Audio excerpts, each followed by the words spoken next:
Sino kaya sa mga celebrity ang lulusot? Vilma Santos Recto and her sons Luis Manzano and Ryan Recto are all running for a position in Batangas. Vilma Santos Recto has filed her certificate of candidacy for governor. Luis Manzano will be running for vice governor, while Ryan Recto will run as a representative in the 6th District of Batangas under the Nationalista Party by Marlon Luistro, GMA Integrated News Stringer. So parang congressman ata ang hahabulin nitong si Ryan Recto.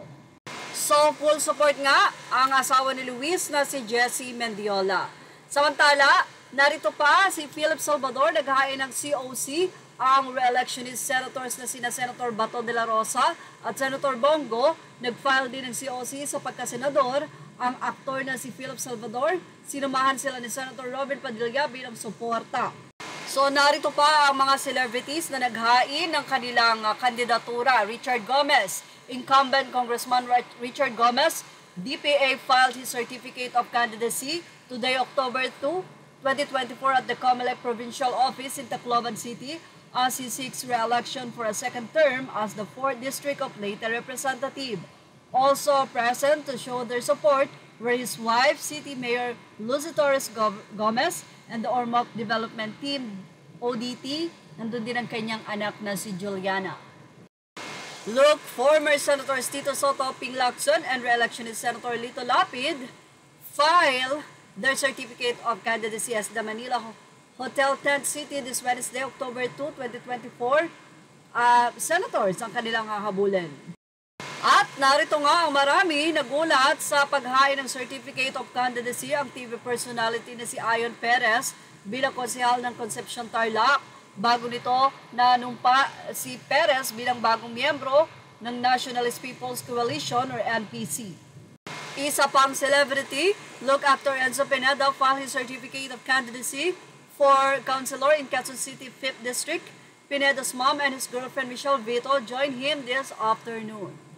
Siyempre, ang boyfriend ni Christian Reyes na si Marco Gumabaw ay tatakbo rin sa kanyang lugar. Para sa akin, simula tong isang malaking yugto sa aking buhay, panibagong simula na sigurado akong makakagawa ng malaking epekto, hindi lang para sa sarili ko, kundi sa buong 4th District ng Kamsur.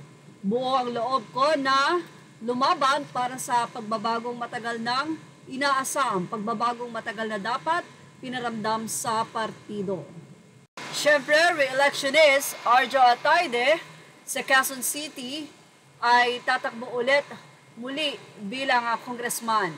Formal na po akong nag-file ng aking certificate of candidacy para aking muling pagtakbo bilang kinatawan ng ating distrito. Kasama po ang buong pwersa ng Team Aksyon agad sa pangunguna ni Mayor Joey Belmonte at Vice Mayor Gian Soto at nating mga konsehal na sina Majority Leader Doray at iba pa. Yan po ang naging pakayag ni Arjo Atayde.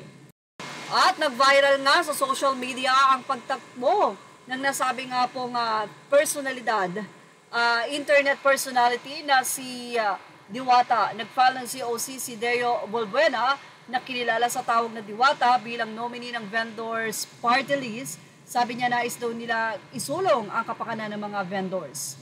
At ganun din naman si Rose Martan, pamulaklakin. Thank you Lord, ikaw na po ang bahala sa bagong landas na tatahakin ko. Yan ang naging pakayag ni Rose Martan.